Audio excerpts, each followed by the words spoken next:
O pessoal na sexta-feira chegou para Moisés e falou: Moisés, a gente pode guardar a comidinha para comer no sábado? E ele falou assim: poder pode, mas faça o seguinte, aqueçam, assem e cozinhem o que quiserem. Olha que interessante, isso está escrito em Êxodo, capítulo 16, versículo 23. Um pouquinho mais abaixo diz: e eles comeram e não cresceu bicho algum.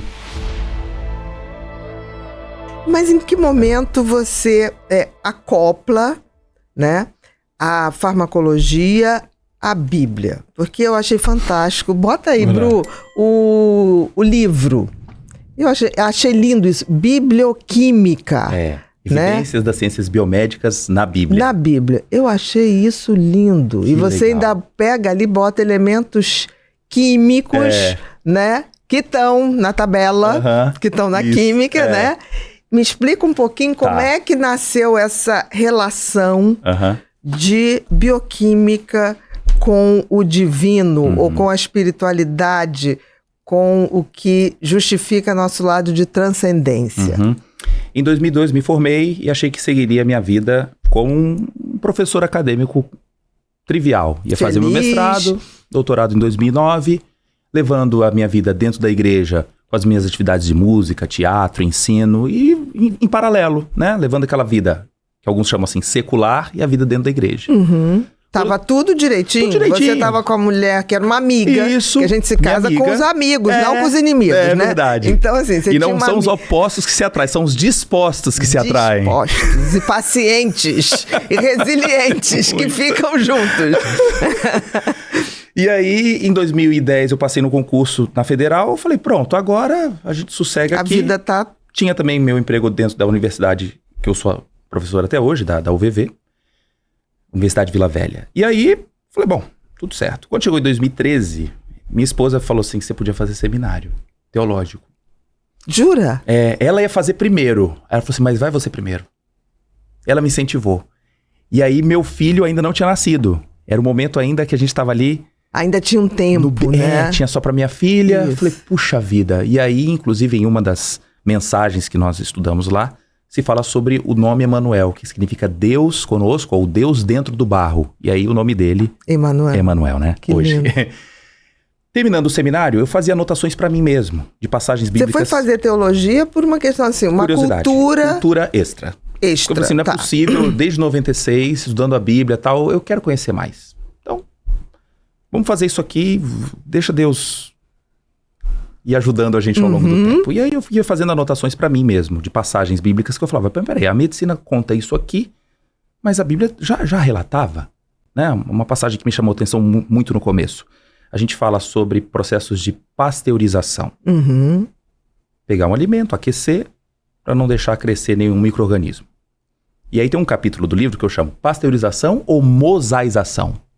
Porque Moisés participou de um processo muito curioso. Deus mandava o alimento segunda, terça, quarta, quinta, sexta, mas não mandava no sábado, que era o chamado maná.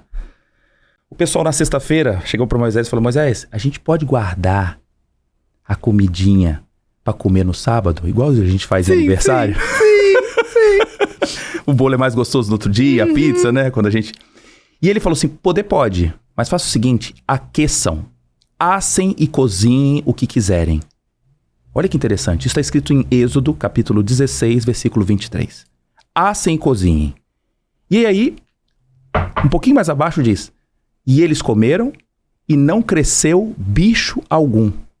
Eu tô Naquele alimento aquecido. Mas falar disso, quase 2000 anos antes de Cristo, o texto do Pentateuco me chama a atenção, porque não se falava sobre vírus, bactérias. Nada. A gente conhece o meio microbiológico a partir do século XIX, no final.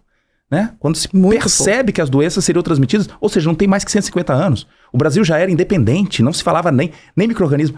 A universidade onde eu formei surgiu com o pessoal acreditando que existia a teoria da geração espontânea. Exatamente. Olha que louco. Exatamente. Eu falei, mas peraí, então vamos agora fazer correlações do que a Bíblia cita e do que a gente fala da medicina que é uma mera novidade das últimas décadas. E aí daí veio o nome, biblioquímica, um trocadilho de bioquímica com Bíblia. Isso mesmo. E virou um certo vento fresco nessa área, porque se falava muito da astronomia. O professor Adalto Lourenço, que eu respeito demais, que foi um grande mentor para mim, infelizmente faleceu esse ano. Esse ano, exatamente. O Marcos Eberlin, que já veio aqui. Teve aqui, né, muito amigo do professor, do Adalto, realmente. E aí, uma vez ele falou para mim, Tiago, eu fui um daqueles que desmatou aquela selva. Mas a gente precisa de pessoas atrás para manter a trilha aberta. Exatamente. E você é um deles. Isso falou para mim presencialmente. Aquilo me chamou a atenção em 2017. Foi quase um chamado, Foi quase um chamado. Você vê, eu não sabia que você conhecia o Marcos. Não sabia que você conhecia o professor. Olha Adalto. Só a conexão que existe além do que a gente imagina. Muito louco. Uhum. É Deus.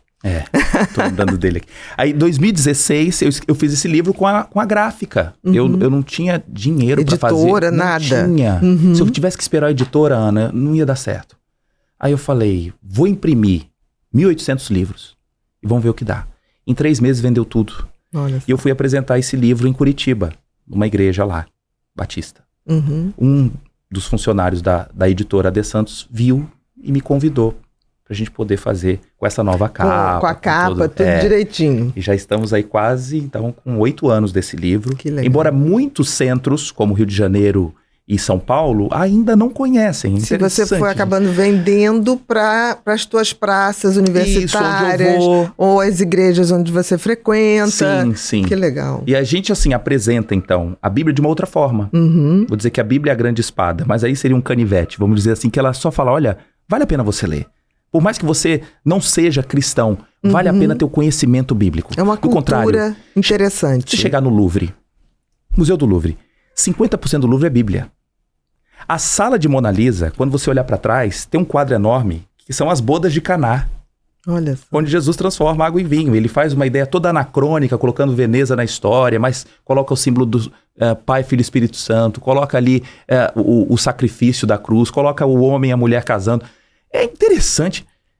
Você sai de Mona Lisa, tem um corredor inteiro só de passagens bíblicas, porque era a forma de falar da Bíblia no momento em que ninguém escrevia. Uhum. Não tinha nem era impressora. Questão visual mesmo. Então, antes de Gutenberg, eu falava como? Através de imagens. Uhum. E por isso, então, a arte tão em voga. Então, por que não hoje transformar isso também? E é interessante que não se destaca isso, né? Não. Você está falando uma coisa que não se destaca, né?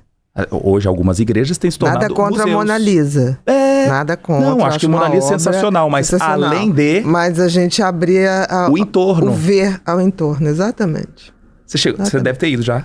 Já fui. Né? Uhum. Olhou pra Mona Lisa, mas reparou nesse quadro de trás? Olha, eu vou te dizer que eu não reparei. Sabe por quê? Eu achei aquilo tudo tão cheio, que chegou uma hora que eu falei, não, eu não dou conta. Eu depois vou pra casa, acesso o Louvre pelo computador, porque é uma gente que fica falando, fotografando. E quer tirar dela mesma, né? E tira foto. Eu falei, não dá, eu não dou conta, não, sabe? Mas vale a pena, então, pegar esse quadro, As Bodas de Caná. Não, mas aí eu vou entrar no Louvre, aí eu vou começar a ver o que está em torno da Mona Lisa. Pronto, aí fica mais fácil. Você me deu essa dica. E museus a céu aberto, como o próprio Roma. Uhum. Quer dizer, você vê a Bíblia ali pulando na sua frente. Então, eu acho que as pessoas têm uma certa visão parcial da história do mundo quando não leem a Bíblia. Exatamente. É, antes de tudo, um pouco da história da humanidade. Né? Sim. É um relato da história da humanidade. As leis sanitárias. Vivemos agora durante a Covid. Poxa, lavagem das mãos, não tocar em cadáver. Tudo isso faz parte também dos princípios do Pentateuco. Sem falar de nada de vírus. Uhum. Em Levítico fala sobre o não consumo de morcegos. E ainda continua a principal teoria da origem viral. Exatamente. Que é do próprio morcego. Exatamente. Então, que coisa. E no livro, esse capítulo eu escrevi antes da Covid. E dizendo, olha... Cuidado que alguns animais consumidos podem gerar pandemias. Eu falei, meu Deus, eu não fui aqui o profeta do caos, mas são apontamentos clássicos. São histórias que se repetem. Você já parou para pensar em quantas vezes você se colocou em segundo plano? Eu também já passei por isso. E hoje quero te convidar para mudar essa história, assim como eu mudei a minha também. Um Tempo para Mim é o meu novo livro, mas vai muito além de uma boa leitura. Ele é um guia para que você redescubra a importância de tirar um tempo só para você. Ele já está disponível em pré-venda na Amazon. Ele é a sua oportunidade de embarcar em uma jornada de autocuidado e autoconhecimento que pode transformar a sua vida. Não quero mais você se colocando em segundo plano. Mas o que esperar desse lançamento? A cada dia do ano, uma nova reflexão que vai te fazer parar, pensar e se conectar com as suas emoções. Você terá 365 dias de aprendizado e crescimento pessoal ao seu alcance. Cada página é um lembrete para que você olhe para dentro, valorize quem você é realmente e cuide do que há de mais importante, a sua mente. E como garantir o seu? É fácil.